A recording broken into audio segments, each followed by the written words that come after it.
like to introduce my friend and confidant, the next congressman from the Illinois 6th District, Ryan Huffman. Well, trust me when I say he said some very nice things.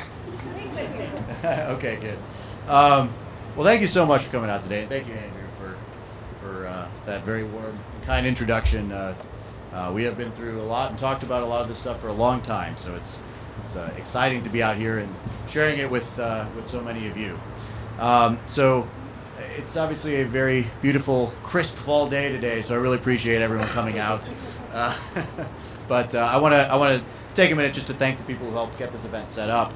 All our volunteers, we could not have done this without you, and especially our event coordinator, Sarah Kropsky, who's still diligently running the event as we speak. Thanks so much for your help. We couldn't have done this. So I promised that today you would learn more about me and my vision for this district, but I'm going to start by telling you something I'm sure you already know. I am not a typical candidate for Congress. For starters, I'm 31 years old. Now, does anyone know what the average age of a congressperson is today? Yeah, a little bit higher. It's yeah, getting closer. It's actually 58. So yeah, I'm a little bit younger than that. I'm also not a lawyer or a business owner. 2/3 of Congress are one of those things. I would be the first data analyst in Congress. But the thing that really makes my candidacy so unusual is the fact that I'm not wealthy. The average incoming member of Congress has a net worth of about $7 million at the time they're elected. Thanks to student loans, I'm going to come in just a hair beneath that at negative $100,000. Yeah, so I have 6 figures of student loan debt, and yet here I am running for Congress. So you may be thinking, wow, Ryan, that doesn't make any sense. You would not be the first to tell me that, so keep it to yourselves, please. There's actually a version of my life story I could tell, though, in which this doesn't sound so crazy after all. So I grew up on the east side of Elgin. My dad is a former Presbyterian minister. He eventually went to work in the corporate world so he could provide more for our family. He worked for United Airlines until he lost his job after 9/11. My mom was a graphic artist at the local library where she worked for 20 years. Money was a struggle growing up, but we always found a way to make it through. I attended public schools, got good grades, played varsity baseball. I was accepted at Northwestern University, which I was very, very excited about, and I received a number of scholarships that made it possible for me to attend, even though mom and dad couldn't contribute all that much to my tuition. I got my degree in journalism, a minor in political science, and I won a college Emmy along the way. After graduating, I got a once-in-a-lifetime internship on Barack Obama's presidential campaign, working on the new media team in his Chicago headquarters. I got to celebrate alongside my coworkers in Grant Park on election night, one of my favorite memories. The following year, I was accepted into the White House internship program, where I worked as a legislative affairs intern for the White House Council on Environmental Quality. I attended Capitol Hill briefings, and I helped try to pass the Kerry Boxer climate change bill. During that internship, I acquired the taste for federal politics. I went back to Washington again the following year, working at a Democratic marketing firm during the 2010 midterm elections.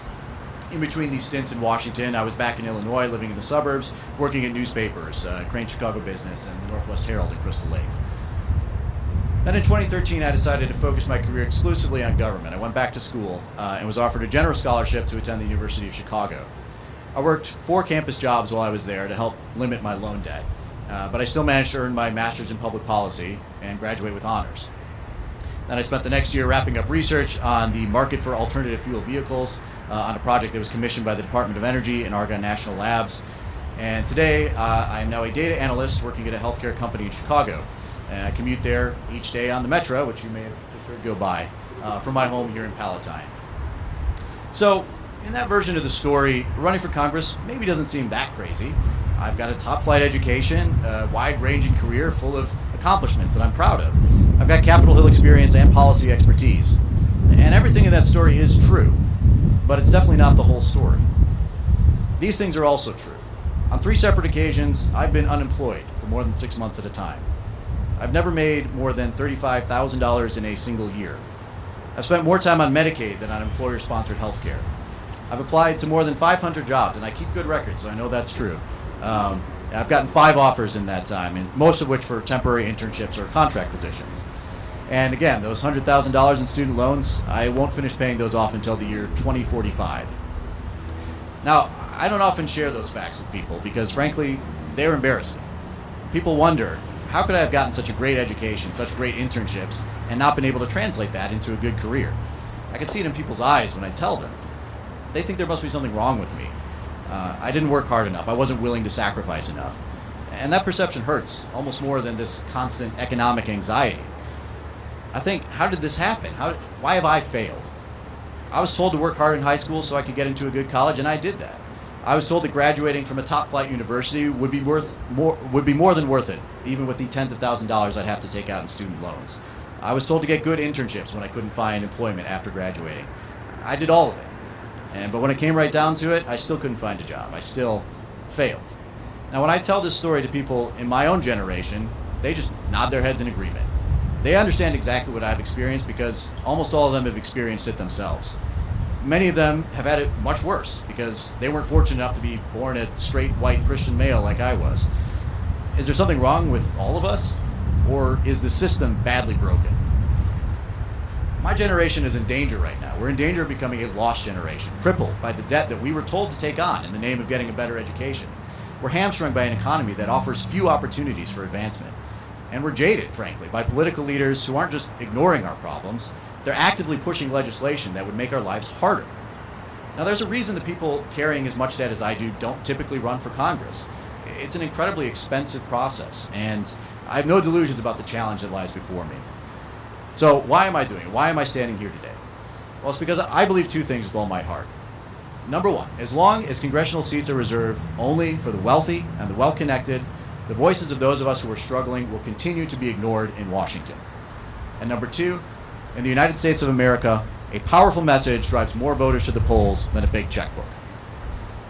Now, as it happens, there are few with bigger checkbooks than my opponent. This district's current representative, Peter Roskam, routinely raises $2 to $3 million for his campaigns. In a heavily gerrymandered district like this one with a well-funded opponent, it's probably not surprising to learn that the Democrats haven't come within 20 points of beating Roskam in more than a decade. But the stakes of this election they're just too high to just shrug our shoulders and concede defeat again. And that is why I'm here today, because while I may not be a typical candidate, this is anything but a typical campaign. I've watched Peter Roskam let down this district for 12 years now. He avoids his constituents. He votes against their interests. He takes more special interest money than almost any other member of Congress. He's voted to repeal Obamacare dozens of times. He's voted for every version of Trump Care proposed this year. Bills that would have thrown off millions off of their health insurance, removed protections for those with pre-existing conditions, caused huge spikes in premiums. He's supposed to represent us in Washington, but instead he only looks out for what will advance his own career. The problem with Peter Roskam is not just that he votes against our interests. It's that he doesn't even consider our interests before he votes. He represents all the worst qualities in American politics. And even those who vote for him year after year will be better off when he's finally shown the door. But I'm running now because this year he's added a new tool to his repertoire, and for me, it is the last straw. You see, Peter Roskam is one of the most reliable allies of Donald Trump. Now, pundits say we need to stop talking about Trump because the election's over, we need to move on. But I think we have to talk about him. Because when we see Donald Trump sitting behind the desk in the Oval Office, we feel it in our guts. This is wrong. This is the office held by Washington, by Lincoln, FDR. Now it's held by a man who uses his power only to settle scores and enrich himself. For all the ways Peter Roskam has let down this district, his willingness to stand aside and allow Trump to attack our democracy is the most heinous yet. And as long as Donald Trump is in power, we are a nation in crisis. We cannot just move on. We can't start to heal until we remove the infection. We need to make a statement to forcefully reject the behavior of our president and those who enable him. If we're going to reclaim the moral high ground on the world stage, we need to send a statement to the rest of the world that we know we made a mistake in giving this much power to such a dangerous man. And if those we elected to lead us refuse to take action, then we're going to send that message ourselves at the ballot box next November.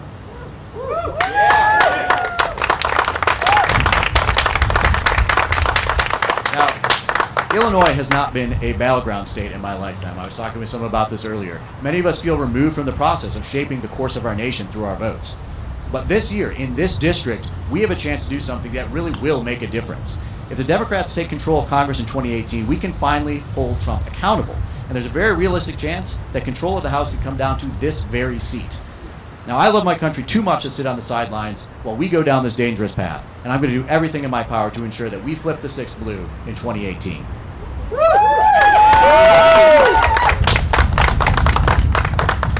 The problems our country faces did not start when Donald Trump took office, and they won't magically disappear when he's gone. It's not enough just to be against Trump or even against Peter Roskam. We've got to be for something, and that's what I'm here to talk about now. What I'm for is a bold, progressive agenda that tackles the injustices at the heart of our society, creates the more perfect union that our founding fathers imagined.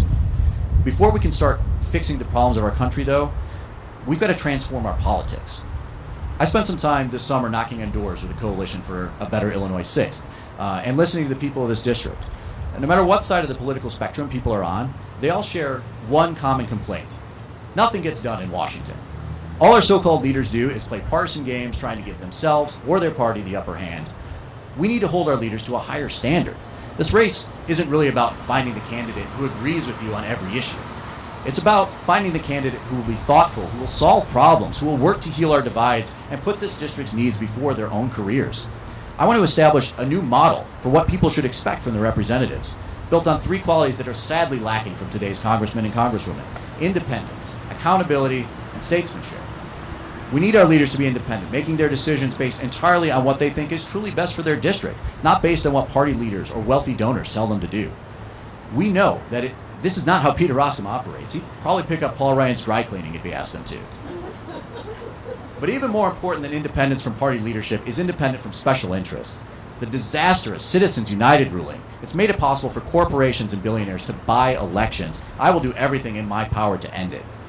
We see special interest influence in almost every action Peter Roskam takes, from his vote to sell our private internet data to the highest bidder, to his plan to remove the fiduciary rule that protects everyday investors from abuse.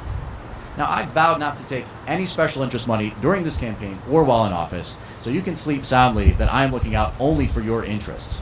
I hope that all my opponents will make the same pledge, because I don't want to just win this election, I want to win it the right way.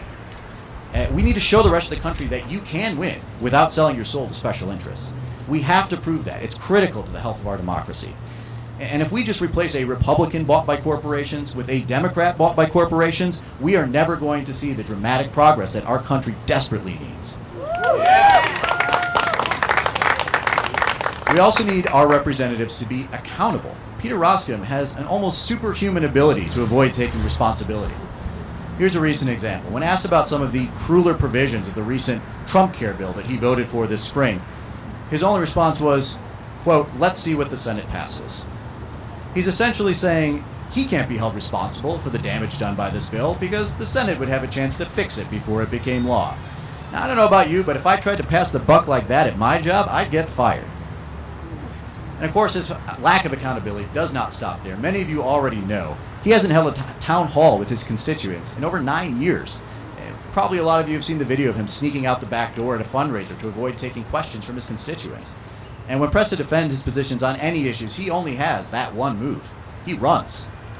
I was raised to take responsibility for my actions, and we should expect the same from our representative to Congress. So here's what I'm going to do if I'm your representative. For every single piece of legislation I vote on, I'm going to tell you exactly why I voted the way I did.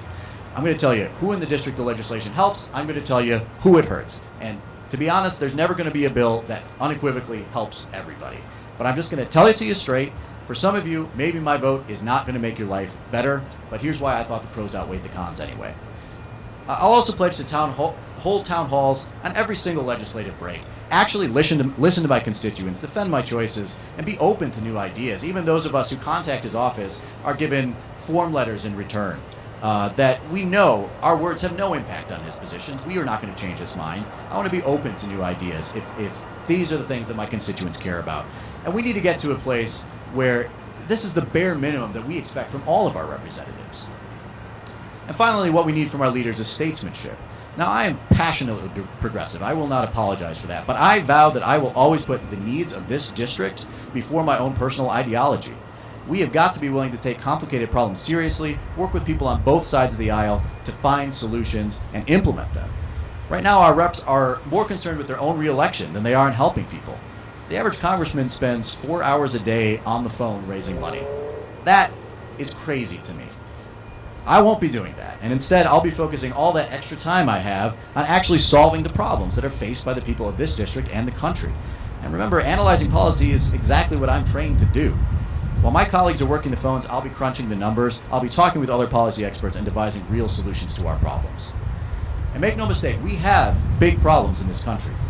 It starts with our economy. The American people are working harder than ever, but we're not being rewarded with the economic security that we were promised. That's not true just for my generation. That's true for all of us.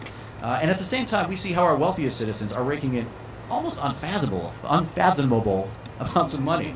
The average worker has to work full-time for a month to make as much money as the average CEO makes in an hour. We don't have to be okay with that.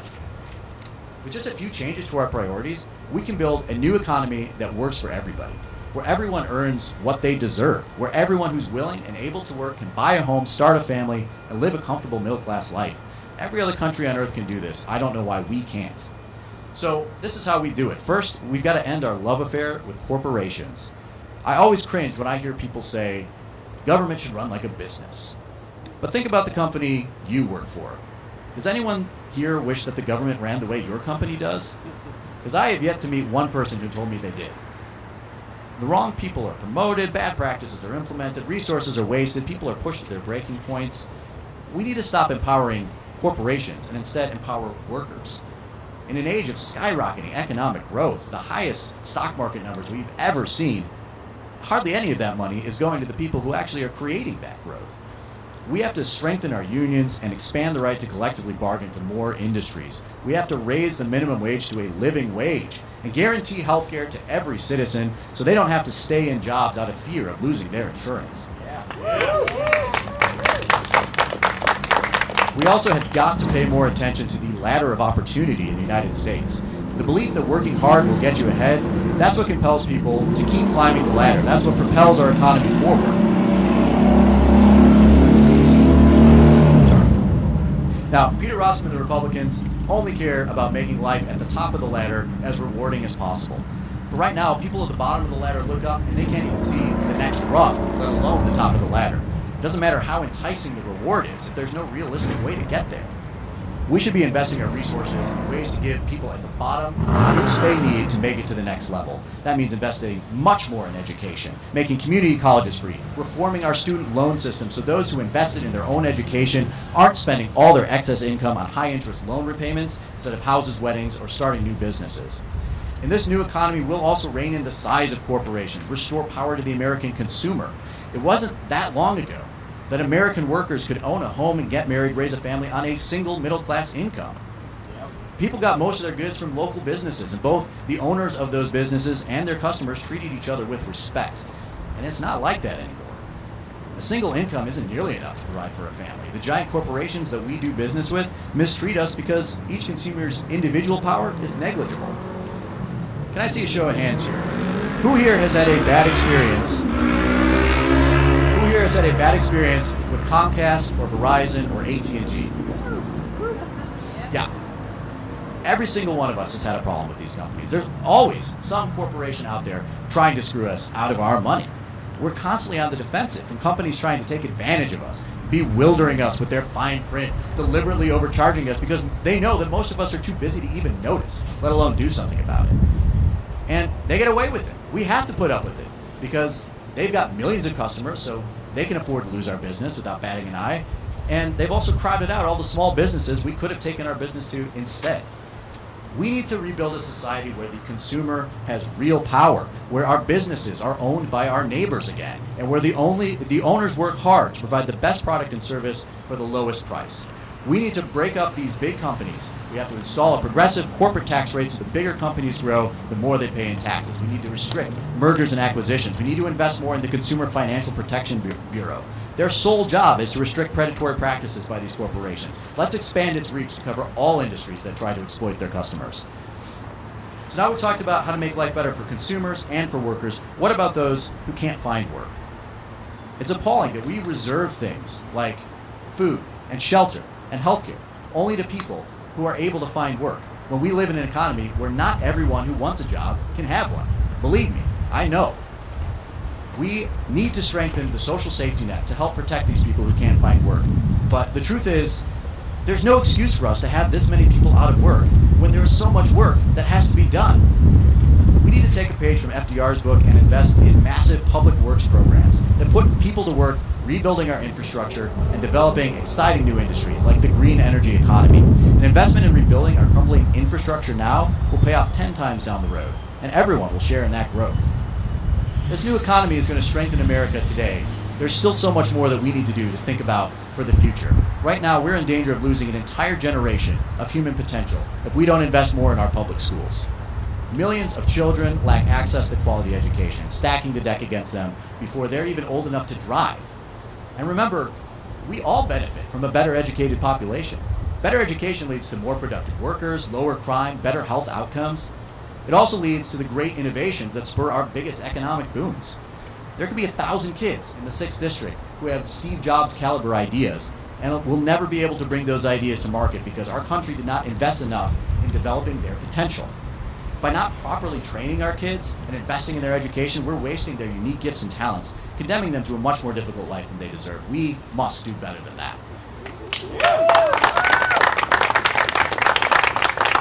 One issue that I also believe, and I am incredibly passionate about, is climate change. We have got to address climate change. I do not understand, and I think many of my generation agree, I do not understand why we continue to stick our heads in the sand when the evidence is so clear that we have got to do something or this planet will die. It is the biggest problem of our time. It needs to be dealt with seriously. We need to dramatically increase our incentives for clean energy development. We need to wean ourselves off dirty energy like coal and oil. We can put a carbon tax in place or a national cap and trade system. These solutions actually aren't that complicated. We just need to reach out and do them. The transition to a green energy economy is not going to be easy, but it absolutely has to be done. And when I'm in Congress, that will be one of my top priorities.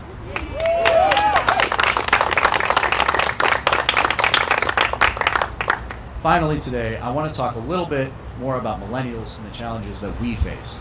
Because there aren't many millennials who are in positions of power. And so there's really no one to defend us. And frankly, we get a pretty bad rap. Our unemployment rate is still much higher than the national average. Many of us are crippled by this unprecedented student loan debt.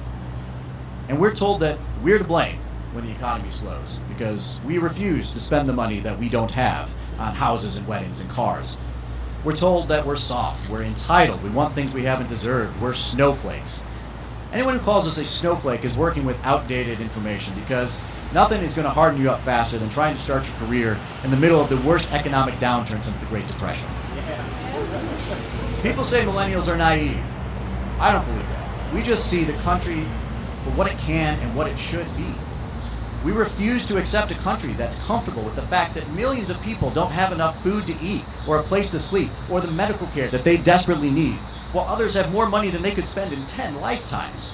We will not settle for a world where people like us fail and people like Donald Trump succeed.